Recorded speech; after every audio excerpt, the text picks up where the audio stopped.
let's get to what's breaking overnight. A wild and deadly scene in a neighborhood in Antelope. A homicide investigation is underway after a crash, and then nearby explosives removed from an area between homes. This all started last night in the area of Fawn Hollow Way, Firestone Way. A homicide suspect is on the run. ABC 10's Monica Coleman is live at Antelope Forest this morning. Monica, there's so many different things going on in the same area. Try to explain that to us. Yeah, well, a lot happened overnight while people were sleeping here in Antelope. I want to start with that one man who was shot and killed on Firestone Way. It happened right here. He was in a Lexus. Then he lost control when he got shot and hit this Toyota. You can see it was pushed into this garden here, and all the debris is left behind. We are still waiting to learn more about the suspect, which deputies tell us is still on the run this morning.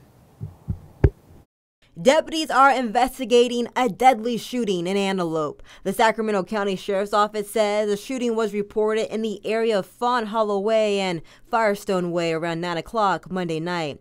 A homeowner telling deputies two cars crashed into one another. One of the drivers was shot. You can see the two cars, the white Toyota Avalon in the fence and the crushed front end of a gray Lexus. About 6 sheriff's vehicles and crime scene investigators working the scene.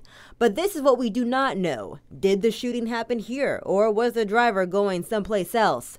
Residents say they are in disbelief seeing the crime scene so close to home. Pretty shocked. Pretty quiet neighborhood, so all the time I've lived here, over a decade, never heard something like this happen around here. And just 700 feet away from the homicide scene, explosive devices were also found at a home on Arden Place. Deputies say a woman called police when she found devices between her home and a neighbor. So there were some wires exposed and she didn't recognize what it was. So from there, we called in our bomb squad, our EOD team, and came out and inspected those devices, found that they were actually live and potentially harmful and hazardous. Deputies say they have removed the explosives. They warn people in the area to beware and understand homemade bombs do exist. Call 911 if you see anything out of the ordinary.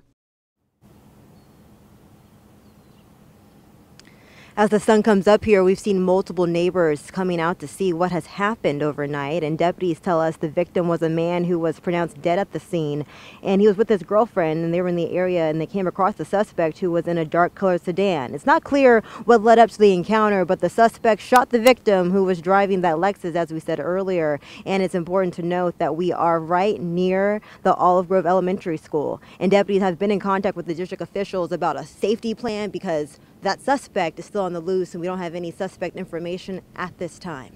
Back to you. There's a lot going on here, Monica. So let me ask you this. So there's that crime scene where you are, and did the woman come out of her house down the street and go, hey, since you guys are here, there's explosives in my yard? Or are these two separate things? These are two very separate things at this time. Deputies tell us that that woman came out of her front yard having no idea about what happened right here, just 700 feet away. She said she went to her neighbor's yard and saw right in between there was that explosive, so she called 911 all on her own. And then deputies came to the scene and saw that they weren't too far away from where this homicide took place minutes before. Yeah, wow, what a bizarre coincidence. All that going on 700 feet away in Antelope. Monica Coleman live this morning with a very involved story. Thank you, Monica.